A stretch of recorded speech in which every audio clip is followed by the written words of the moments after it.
Welcome to the Kentucky History Channel, where we strive to bring you all the Kentucky history content you want and you deserve. Kentucky is a part of all of us, and we plan on covering all the history we can, from Pike County to Fulton County, from Louisville to Harlan. Here on our YouTube channel, you can find many videos dedicated to different events, people, governors, and places in Kentucky. There's something for everybody.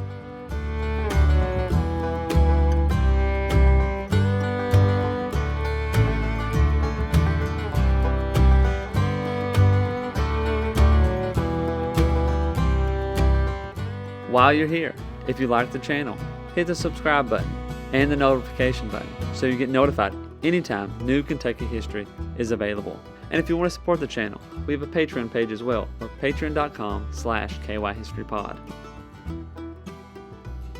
You've probably heard about Daniel Boone, but what about the rest of the frontiersmen who came to Kentucky and settled? That's what we want to bring to the Kentucky History Channel. The stories of the untold, the stories of those forgotten. One thing to expect on our channel is great Kentucky content. Some stories that you've never heard of. The Night Riders, who began in western Kentucky.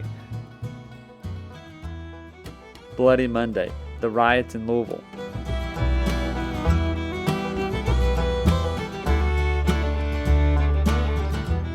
The assassination of Governor Goebel, the only governor ever assassinated in the United States. Stories from all over Kentucky, stories that are unforgettable once you've heard them. You can find out who counties in Kentucky are named after and how your county got started. From beginning to end, we plan to document every county in Kentucky, all 120. Reach out to us on all of our social media platforms. Twitter, Facebook, and Instagram. And also leave a comment on one of our YouTube videos. You can also check out our podcast episodes. You can subscribe to our podcast on Apple Podcasts, Spotify, iHeartRadio, and many more.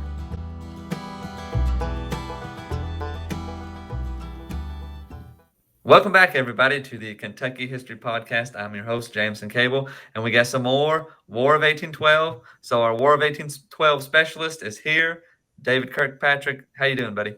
I'm doing well. Thanks for having me back. Well, we got to wrap it up. I think this is our conclusion or That's the right. climax of the war. And oddly, the battle after the war, correct? Yeah. By a couple of weeks, you're right.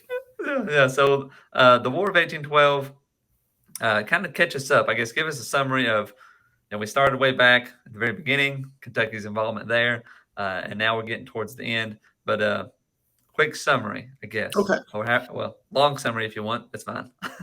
Oh, don't offer me that. I might take it. When you think about the war, especially the war in the West, which is where Kentucky is, you can break it down into three categories. First, there are the losses, then there are the ties, and then there are the victories, basically. And that's an oversimplification. But when the war begins in the West, Detroit is lost, Fort Detroit, and so the Michigan Territory, the northern parts of Indiana and Illinois territories, and then northern part of the newly christened state of Ohio is sort of lost to the British and their native allies. And then the Kentuckians suffer another defeat at the Battle of Frenchtown, and that's trying to retake that. So at this point, the inertia is completely with the British. And there are a couple of battles that kind of stem that tide, the biggest one being the siege at Fort Meigs, which we talked about, and involved a number of Kentuckians, and of course, William Henry Harrison. And then a smaller battle at Fort Stevenson not long after that. And at that point, the momentum is sort of broken. And Kentucky can plot what to do next because they're the most populated state west of the mountains. Besides Kentucky, you've got Tennessee and Ohio. And, of course, there are scattered settlements in the territories from Louisiana to Michigan. But there's not enough manpower there to be truly valuable. So Kentucky has to launch that counterattack on its own. And we talked about the Battle of the Thames, in which on October 5th, the Kentucky Militia and some supplemental troops under William Henry Harrison crushed the British in what is now Ontario. And that sort of places that western region of Ontario in American hands. So that gets us to this point. And as far as the West goes, both sides are spent. The British are facing an increasingly disciplined and well trained American military in the East, in the Niagara region. But the Americans are also facing an increased number of British troops and supplies because Napoleon's been defeated. Hmm. So, as far as the West, it sort of goes on the back burner. And there are little raids across the borders, but no one can really do the things they need to do to score a decisive victory. And this is where the war shifts east. This is where we get the burning of Washington. We get the Battle of Baltimore and the writing of the Star Spangled Banner by Francis Scott Key. And what they're realizing is the British have the ability to project their military to greater extents now because they can focus just on America. And so Yeah. they're making these landings along the shore. And uh, following the American victory at Baltimore, the question is, where are they going to strike next? And New Orleans seems like the most likely choice. The British, of course, have a number of colonies in the Caribbean that they can use to resupply with. And controlling the mouth of the Mississippi River is a big deal in terms of trade, in terms of limiting American expansion, and that kind of thing. So we think that's where it's going to be, and the call goes out for troops, and that brings us up to the cusp of the Battle of New Orleans. Yes. And now, timeline wise, about a year between the Thames and New Orleans, or more or less. Not quite. Well, yeah, actually, yes, it is. I was leaving a whole year out. Thames, of course, is October of 1813, Hmm. and the call for troops they're preparing in the late fall, early winter of 1814. So Thames is October 1813. About a year later, we're gathering troops, and the Kentuckians depart in December to make the trip down. And so they, despite that year in between there, they're struggling to supply these guys. They said that once the troops departed from New Orleans, Kentucky was so spent that the arsenal at Newport had 75 guns left in it, probably muskets, doesn't say, but Yeah. 75 guns, and they were all in disrepair. So imagine, Fort Knox being out of weapons. Yeah. It was a big deal. And then even getting the men down was a problem because they didn't have boats, and they're sending about 2,500 militia. So you need enough boats that can carry these guys. And when Richard Taylor, who was tasked with getting the boats and preparing at the rendezvous points to carry the troops, can't find any, he goes to the Bank of Kentucky for a loan. And you would think this would be a pretty easy one, for the board of directors. They're fighting to save the country. Maybe we should.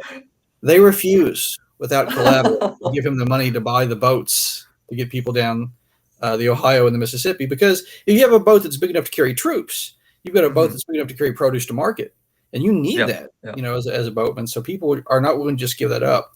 So he mortgages his own farm for $6,000, and Wow. in the hopes, fingers crossed, that the state will pay me back when this is all said and done, Yeah. and gets the boats he needs that way to get the troops down. So Wow, that's pretty impressive. That is, well, on many levels, they wouldn't give it to him, and then that he had to mortgage his own land. But that is some dedication.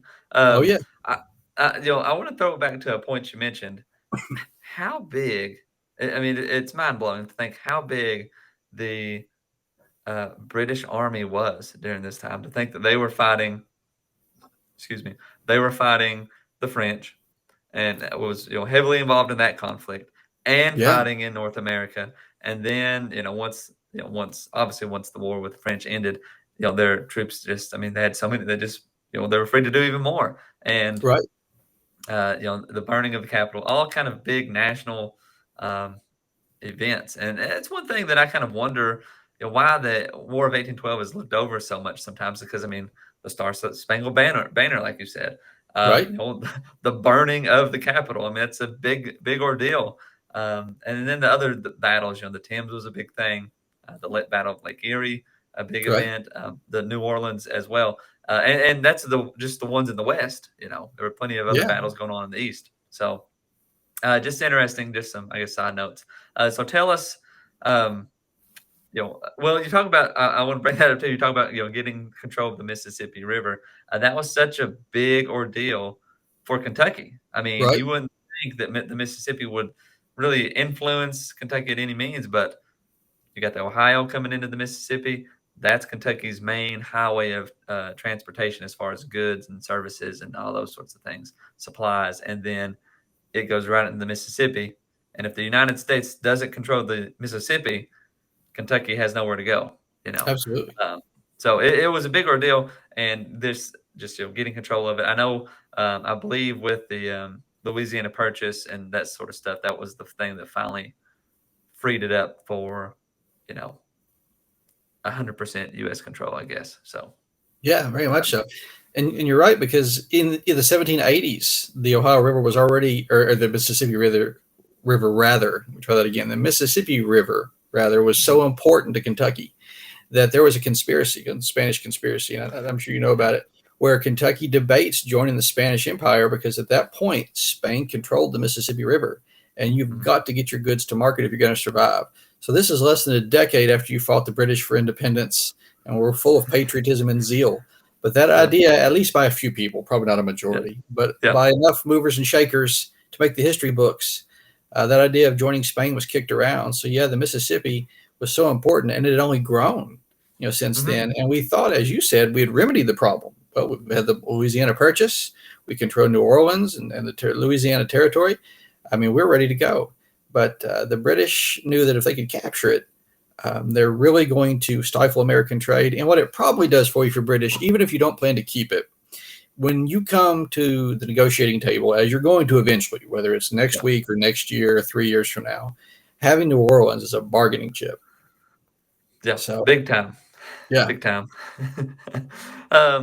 So we get down to New Orleans. It takes the troops. How long do you think it took them to get down there? Or they departed they depart before Christmas, and they get there on the 4th of January. So a few weeks, to get down there. And the British are already disembarked, at this point. So Jackson is kind of sweating bullets waiting on these guys to arrive. And now, so we'll throw a nice picture up here. Andrew Jackson, he's kind of is he the lieutenant general? What is it? What was his title at the time as far as the military? He is, I think he's major general at this point. I have to go back and check. But, he's general in charge of operations of the theater. And when he gets to New Orleans, of course, there's been no preparations made at all. And so Jackson declares martial law, and they begin, recruiting citizens, forcing There's citizens. a gun. And you got to dig all the ditches and canals and things. And he has some things going for him down there, because, it's pretty swampy. And so there's only so many ways you can approach New Orleans. And there is, along the river, a major canal, well, major by their standards, called the Rodriguez Canal, that's several feet deep. So Jackson kind of has his eye on that, but they're fortifying the city. They've got cotton bales out there. They've got earth mounds. They're digging that canal deeper, and they're preparing for when the British show up. I guess that's true, but is it that easy, I guess, is that how it works in wartime? Like a general shows up, or major general, and says, I declare martial law, and it just happens? Or is there a process, or at that point, it wasn't as clearly laid out as it would be today. I will say, you're the guy with the guns, so you can do a lot of things you want. But a lot of people, don't remember this, is that after the battle, Jackson's, he's almost court-martialed, or may have been court-martialed by the people there. I mean, they are upset at how much control of the city he took. So, in retrospect, he won. So it was one of those, good job, don't ever do that again kind of deals. Yeah. Well, I think of, I don't know if anybody listening is a fan of the Office TV show, but, Michael Scott walks out and he says, I declare bankruptcy. And they're like, that's not how it works, but, that's my side note. But yeah, so he's kind of, how, I guess they knew the British were coming to New Orleans, correct? So they were preparing. But while this is all going on, and, the troops from Kentucky are marching down, what is happening at the old Treaty of Ghent? Yeah, the Kentucky has sent a delegation to meet in Ghent, Belgium. They were actually supposed to meet a couple other places in Europe, and finally settled on Ghent. and the British are finally willing to discuss peace terms. The problem is the British want a lot, and they've got the upper hand in their mind because, yes, they've suffered a loss of the Thames, a pretty big loss. But now you no longer have Napoleon and the French. You can turn your full attention to America, and the Americans know it. So the delegation over there, which includes Henry Clay, Kentuckian, includes a number of folks from New England, the British say, what we want is when peace happens, we want to retain our territories. We want an Indian state, which is probably the most interesting stipulation that they had early on. They want the Shawnee and other allied tribes to have their own territory forever and always. And in British and Canadian historiography, they get a lot of credit for this. And it is a neat idea, but what they're really doing is trying to create a buffer zone between the U.S. and Canada, because they offer none of their own territory, much of which hadn't been settled by Europeans. So if they had met the Americans halfway, that may have gained more traction. But what they wanted to do was take Ohio, Indiana, Illinois, that whole area, and make it an Indian homeland that the Americans would have to evacuate. So that would create a buffer on the western and weaker side. But they have a number of other demands. They want fishing rights off the coast of New England. And of course, they're the largest, not only the largest military navy in the world, but probably the largest merchant fleet.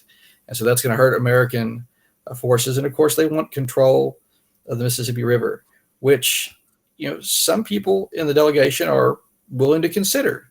Henry Clay is having heart palpitations at the time because, again, you can't do that. So they've been negotiating for several months, and finally, on December 26th, they signed the peace treaty, and they are ready to go.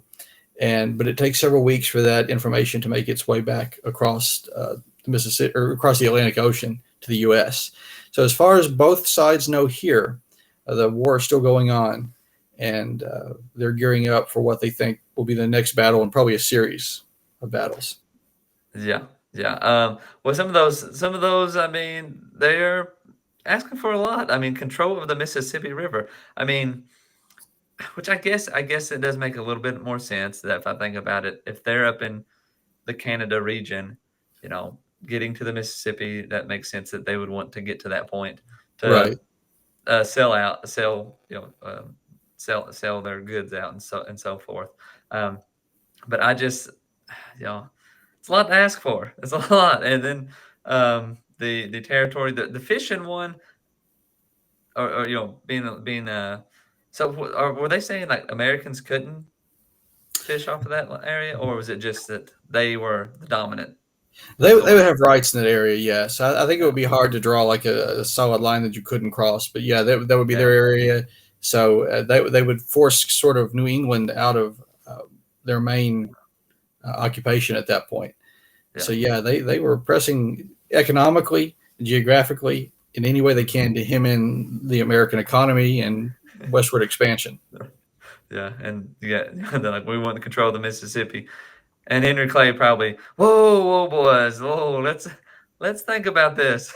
Yeah, there are some arguments had, I think, over that. This place I'm not signing that. Yeah, it's a deal breaker, boys. I'm out. That's right. So that's all taking place. And again, we got to think about the times. Getting a letter or getting notification. They do not have Twitter, Facebook, or Instant Messenger, or AOL, even if you want to say that. Right. That they can send a message and say, "Hey, we signed this treaty. War is over." It's just not how it goes. They have to send a runner or ship, or that's pretty much their only way. That's right. So, what builds up next? Well, Jackson is happy to see the Kentuckians, and then he's surprised, and then he's angry because he wonders where they are. First of all, they finally get there on January 4th, and he's elated that he's got the reinforcements he needs because the 2,500 Kentucky militia make up about a quarter of his army when it comes to the battle. So that's a big deal. Mm-hmm. But he finds out that most of them are unarmed. They had either, if they had a rifle, they had left it at home for the family to use. Many of them, despite popular tradition, many of them didn't own guns. And again, you're joining the military. That's one of the things they should supply you is a weapon. Yeah. And so about 500 of the 2,500 guys who came down were armed. Yeah. And so Jackson rages, and he makes this statement that he'd never seen a Kentuckian without a deck of cards, a gun, and a jug of whiskey. And Yeah. so something had to happen. So, but the Kentuckians were a little embarrassed by this, and they're trying to remedy it the best they can. So John Adair, who will become governor just a few years after the war, is in charge of the Kentucky contingent of troops. And Adair goes throughout the city trying to find weapons wherever he can. He finds them in various places. Some of the ones that Jackson had laid back for other units he'd found, and then utilized those. They borrowed guns, promising to return them from people who'd been exempted from military service, because the people of New Orleans are there to fight also. But if you're a member of the clergy, or if you're in a number of other professions, you didn't have to fight. So those folks would lend their guns. So by the time the battle gets here, Adair's got about 1,000 of his guys that are armed and ready to go, which is not nearly enough, but it's the best he can do. Wow. Yeah, it's pretty interesting. He's got a quarter of the force, and only half of that, not even half of that, really has guns. Ready to go. And in a way, it allows you to give rapid fire more quickly because you've got nothing else to do. So you stand back and you're loading a gun while the guy in front of you, is firing one, and then you try to utilize them that way. So maybe you're getting off fewer shots or fewer guns, but more shots more quickly. But that was a bit of an aggravation for them. But when January 8th rolls around and it's time for the battle, Jackson had kind of sensed it was coming. His army had been up at 4 a.m. And I will say even before the Kentuckians got there, the British had landed and made it within about 9 miles of New Orleans. Mm-hmm. And Jackson is determined he's going to harass them as much as he can and try to get in their heads. These are veteran troops. They've been in Europe. They've seen the worst that Napoleon could offer. And so they were not going to be easily scared. But he launches a surprise attack. He pushes them back past the canal that we talked about earlier, the Rodriguez Canal. And that's where he kind of holds the line. And so when the day of the battle comes, his men are on the ramparts and they're looking down, and they've got this massive earthwork and a huge ditch in front of them. And it's foggy, it's misty, it's Louisiana in the wintertime. And I've seen one rocket. I've seen mentions of 2 rockets fired, but it kind of is a signal across the sky. And that's how they realize military operations are commencing. Mm-hmm. And so as they're peering into the fog, they can see the British lines coming towards them. And the British really have 2 thoughts in mind. Most of the Americans are on one side of the river. There's a small contingent on the right side. And that's not really where the battle's going to take place at. The city's on the other side of the river. But on that side, there are a number of cannons. So the thought is, if the British can get over there, get those cannons, and then turn them on the Americans, now they're attacking them from the front, and they're using the Americans' own cannons to attack them from the side. So as these forces are moving forward, the people on that right side of the river, where just those few cannons were, naturally Jackson's not expecting much action there. And so that's where he puts a lot of the folks who are not armed. And, you arm yourself with whatever you have, pitchforks or sticks or what, maybe you can fake someone out. But, if you've been fighting Napoleon for several years, you're probably not that easy to fool. And so the British send some men across the river.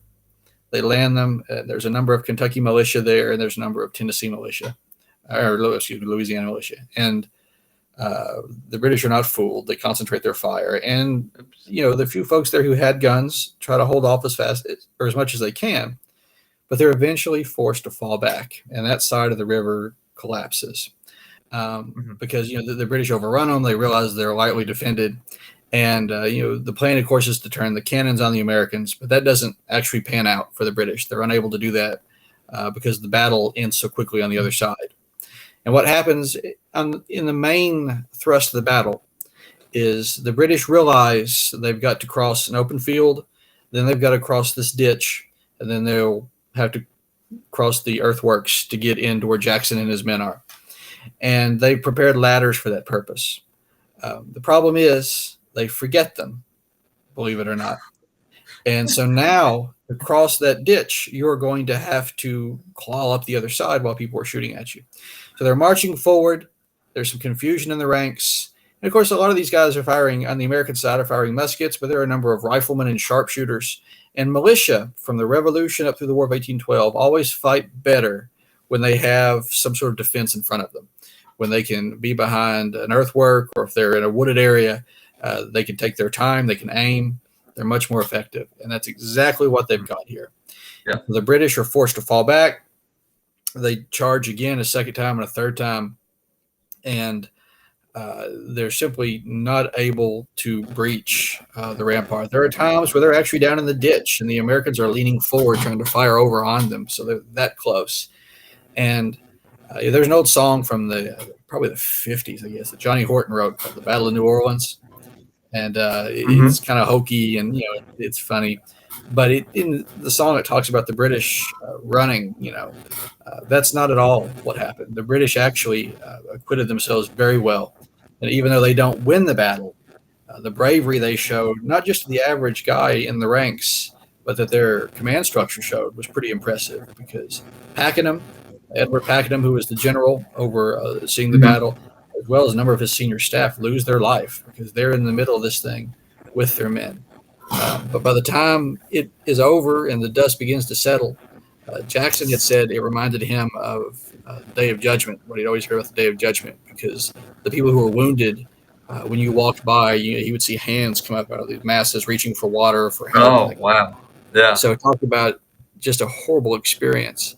The British had over 2,000, I think, casualties. Let me check that real quick. Well, it is kind of sloppy, I guess, for the Kentuckians to forget the ladders and their guns. Or the British forgot their guns. Oh, the British. Yeah. Oh, okay. But still kind of a compelling little battle there that it got so.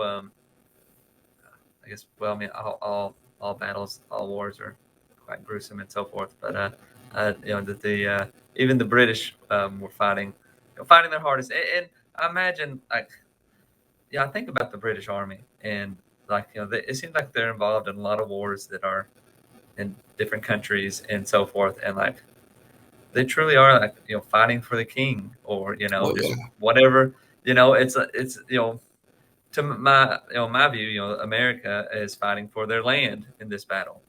Right. Britain, the British soldiers are not really so much doing that. But even in the sense, though, you could say that about the people from Kentucky. They're down here fighting in New Orleans. What's the? That's not their area, but still, it's still a interesting thought, I guess. Yeah, and some other states, when they were up preparing to enter Canada the year prior, there were some militia from other states who refused to cross the border because they said, I enlisted to defend my country. And yes, I realize the enemy's in Canada, but if I cross this border, I'm no longer defending my country, and that's not what I signed up to do. Whereas, in a European military, you do exactly what you're told to do, and you do it as soon as you're told. And, that was drilled into them at such a young age. And even in the American Revolution, when they had von Steuben, who helped Washington train his troops, he was Prussian, and he was amazed. Mm-hmm. He said, in Europe, when I tell people to do something, they do it. Here, I tell people to do something, they ask me why. Yeah, it's not something you do, but to Americans, we want to know what we're fighting for is just, and before we commit to it. So, yeah, a whole different mindset. Mm-hmm. Mm-hmm. So, in terms of time-wise, how long did this battle last? It's over in a matter of minutes. It doesn't take very long at all. Again, the British have 3 charges. They fall back and regroup and charge again. And after that, they're far from being completely destroyed. And they could have launched another assault. But even Jackson said, well, they're not going to try our lines again today. They'll fall back and try to think of another plan. And even after the Battle of New Orleans, there was fear that maybe they'd go on to one of the few other settlements along the coast, Mobile, Alabama, and places like that. But Jackson had lost, so few men, less than 20 killed. And the British had suffered all these casualties, a number captured. And I think the big deal about the Battle of New Orleans was you weren't just fighting the militia, or you weren't fighting the guys left over from the European wars. You're fighting the best Britain had to offer. and you beat them and you beat them soundly. So Yeah. after the battle is over, though, Jackson has to write his report, and he has to mention the right side of the river collapsing. And he does the most unforgivable thing.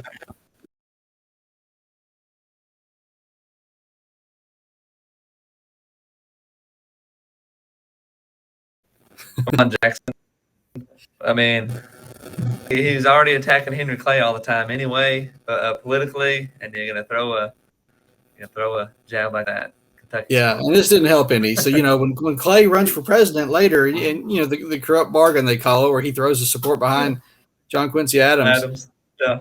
People understand that he and Jackson are not getting along well. And John Adair is furious because the Kentuckians had shown up, they had fought hard, and now their honor had been sullied, and he demands a military inquiry. And they're acquitted. The Kentuckians did their job. But at the same time, he and Jackson trade awful barbs against each other in the newspapers as their version of Facebook. And Jackson says, your memory must be shallow because you're expecting to run for governor. And, Adair would shoot back, well, I see you're wanting to work in the federal government. No wonder you're trying to save your own skin by lying about the Kentucky troops. So this little exchange goes backwards and forwards. But when it's all said and done, the battle was a huge success. And it shows that Americans really can't hold their own. And there was a ballad written about it called The Hunters of Kentucky. And if anybody's never seen that, I encourage them to search it on YouTube because it talks about Kentuckians being alligator horses, by which they mean they're fast and they're tough. And not to take up a lot of time with that, but one of the verses in it, the song is kind of tongue-in-cheek. Unlike the Star Spangled Banner, which is very patriotic and very heartfelt, it's tongue-in-cheek, but it's celebratory. Yeah. And it says, Jackson, he was wide awake and wasn't scared of trifles because he knew what deadly aim we take with our Kentucky rifles. So he led us down to Cypress Swamp where the ground was low and mucky. And there stood John Bull, or the English, in martial pomp, but here stood old Kentucky. And the song goes on to say, if there's ever a problem again and you need someone to defend the home front, just call us. We'll be around. And so it's very tongue-in-cheek. But they're singing this in New Orleans a decade after the war ends. I mean, wow.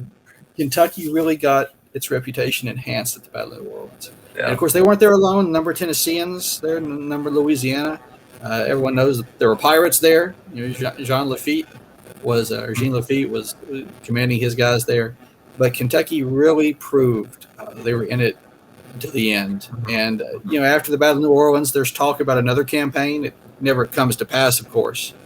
But Shelby's worried. The governor of Kentucky is worried because they have thrown everything they have at this last battle. And they're out of guns, they're out of money, they're out of men, and they just don't know how they're going to handle another one. And then, of course, word of peace arrives, and everyone can breathe a little. Finally. Yeah. A little late on that one, but it shows up.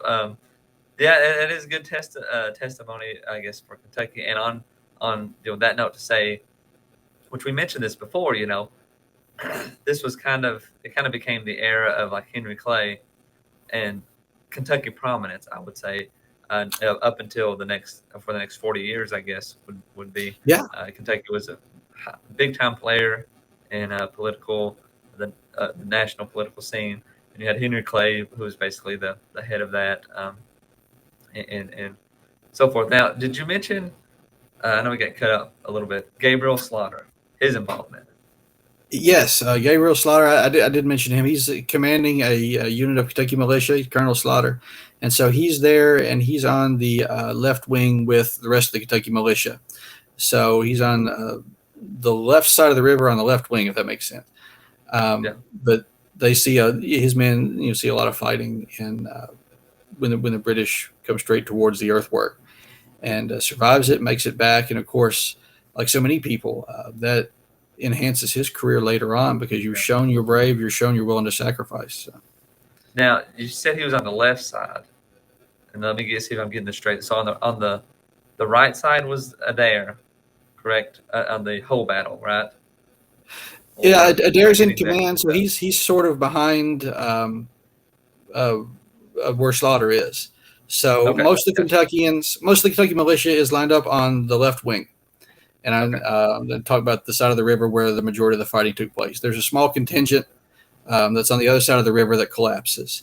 But yeah, they're lined up together there, and I forget who's beside them. I think maybe General Coffee from Tennessee and his men. But yeah, they're lined up there in mass and ready to go. Well, and as far as talking about Gabriel Slaughter, Kentucky definitely missed it and did not name a county Slaughter County. Yeah. I mean, Adair County. There's Adair County. There's Greenup County. Just about every governor for the first 5 or 6 governors all got a county named after them, and then they skipped Slaughter. Yeah, I think your coolness factor goes up a little if you've got Slaughter County. I don't know. I mean, like a high school football team. We're Slaughter County.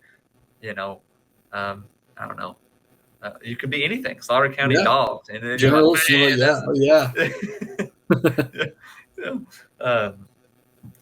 Slaughter County Militia, Slaughter County Sharks. I mean, it's a. See, I'd buy the T-shirt for that, whether I went there or not, just because. Yeah. Now I don't know for sure if there's a town or a community named Slaughter. I think I read that somewhere. Not for sure though. Not for sure. Slaughter, Kentucky, but I don't know. It sounds familiar, but you're right. I don't know that.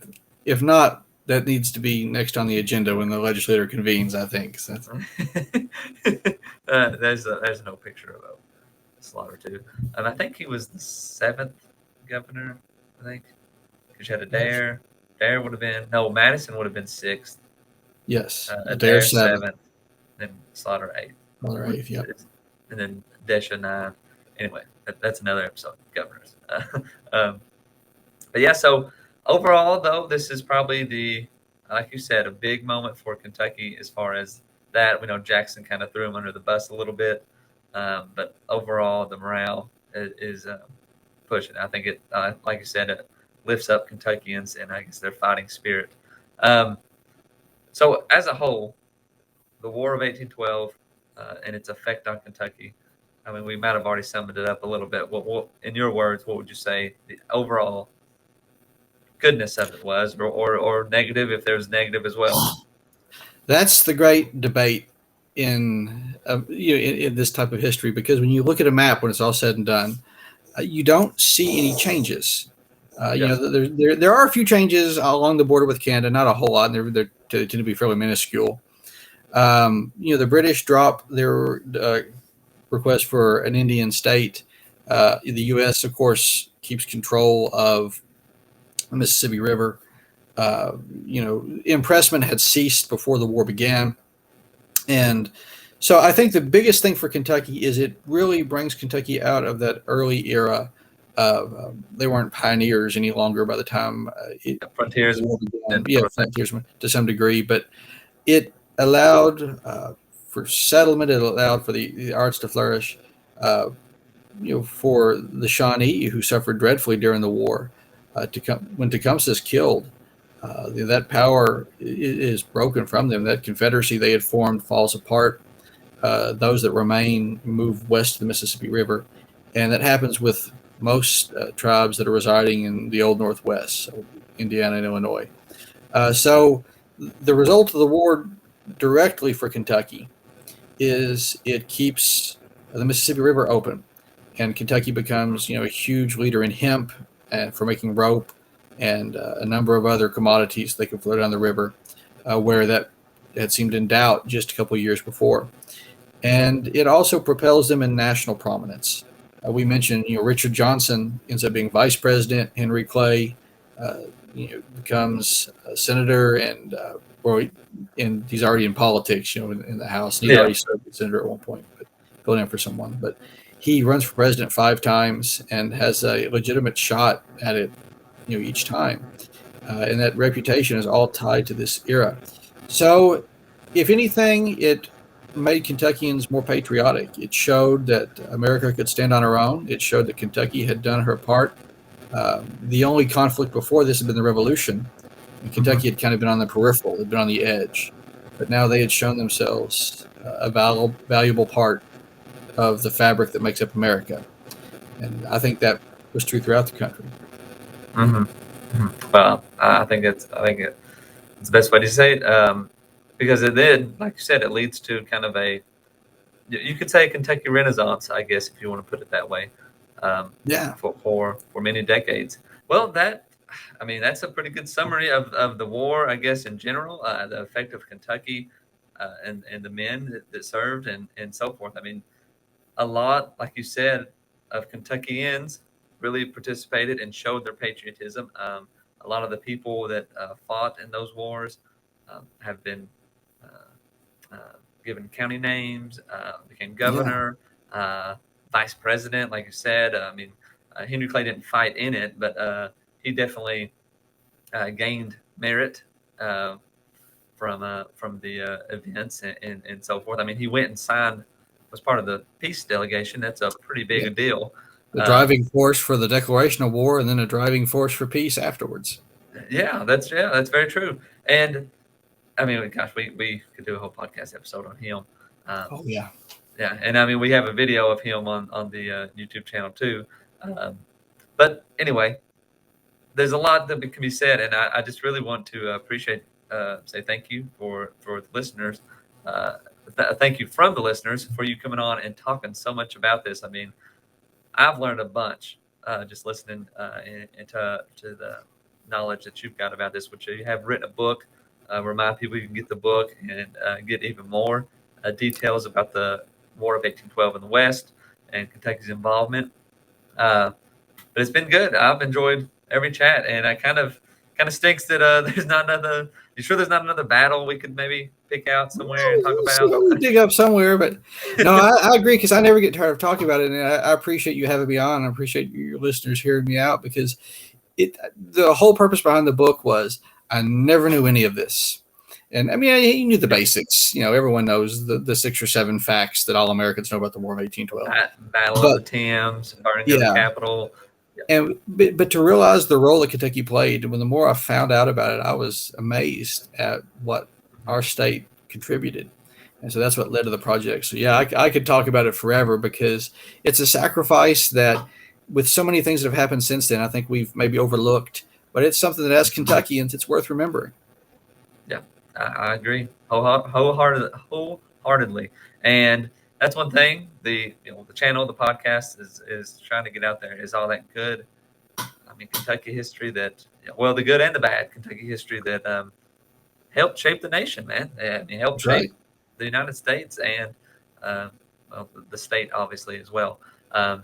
Well, anything else? That's it. I just appreciate the opportunity, and I hope that when January 8th rolls around for the Battle of New Orleans, or October 5th, or January 21st, some of those dates, people will think about Kentucky and the role they played in keeping the nation free. Well, that sounds great. And visit those battlefields too. We got to mention those: River Raisin and Frenchtown. Right. Or it's in Monroe, Michigan now, right? That would be. Yeah, Frenchtown's now Monroe, Michigan. Yeah, but that's a national park now since 2008. Fort Meigs exists. You can go see that, and it's massive today, just like it was back then. So that's neat. New Orleans, of course, is there. And there's a small marker. If you're ever in Western Ontario, there is a small marker at the battlefield where the Battle of the Thames took place. And of course, it's a different feel, because obviously the Canadian government lost that battle. But it's very respectful, and it's a neat place to go and ponder the sacrifices of both sides. So it's definitely worth a visit. You did mention this, and I thought about it when you mentioned going to New Orleans. How, like the modern city of New Orleans, where does the battle line up to that, or is it? I mean, the oldest. It's changed so much. New Orleans is kind of expanded in all directions. The oldest part, I would assume, is the French Quarter. So if you're looking in that area, that's where that canal and stuff would have been. So I mean, I've been to the French Quarter in New Orleans, so I was there. Is that what you're telling me? I think you were on the spot. Man, I didn't even know. I didn't know. Because even if it wasn't the battle, I promise there was a Kentuckian going door to door looking for guns. It's somewhere. So even if you weren't at the battle site, you were there in history. So yeah. Well, that sounds good. Again, David, thanks for coming on and sharing your knowledge of this Kentucky history and national history as well. Thank everybody for listening. I know it's been I think it's 5. This is the 5th episode, so I think hope so, yeah. everybody got a lot out of it. And again, I appreciate you coming on. And for everybody out there, thanks for listening, and we'll see you next time. Thanks very much. Welcome to the Kentucky History Channel, where we strive to bring you all the Kentucky history content you want and you deserve. Kentucky is a part of all of us, and we plan on covering all the history we can, from Pike County to Fulton County, from Louisville to Harlan. Here on our YouTube channel, you can find many videos dedicated to different events, people, governors, and places in Kentucky. There's something for everybody.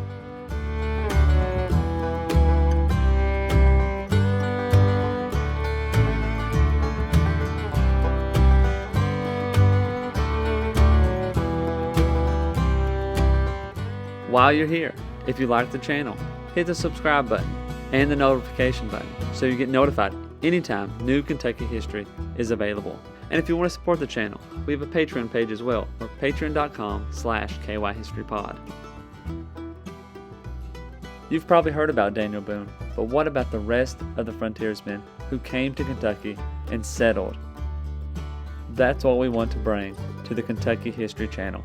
The stories of the untold, the stories of those forgotten.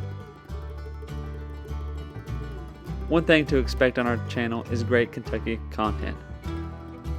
Some stories that you've never heard of. The Night Riders, who began in western Kentucky. Bloody Monday, the riots in Louisville.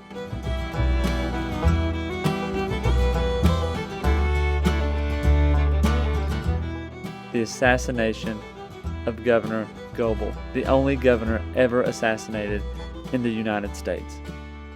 Stories from all over Kentucky, stories that are unforgettable once you've heard them.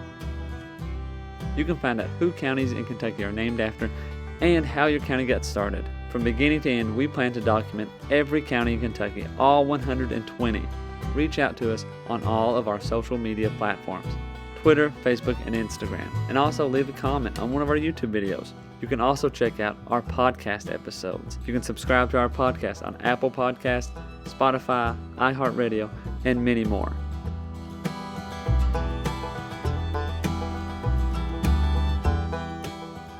We're always seeking to find more Kentucky history so we can bring it to you. The viewers, the listeners, we want all the stories and all the events from Kentucky's great history to be told and shared everywhere.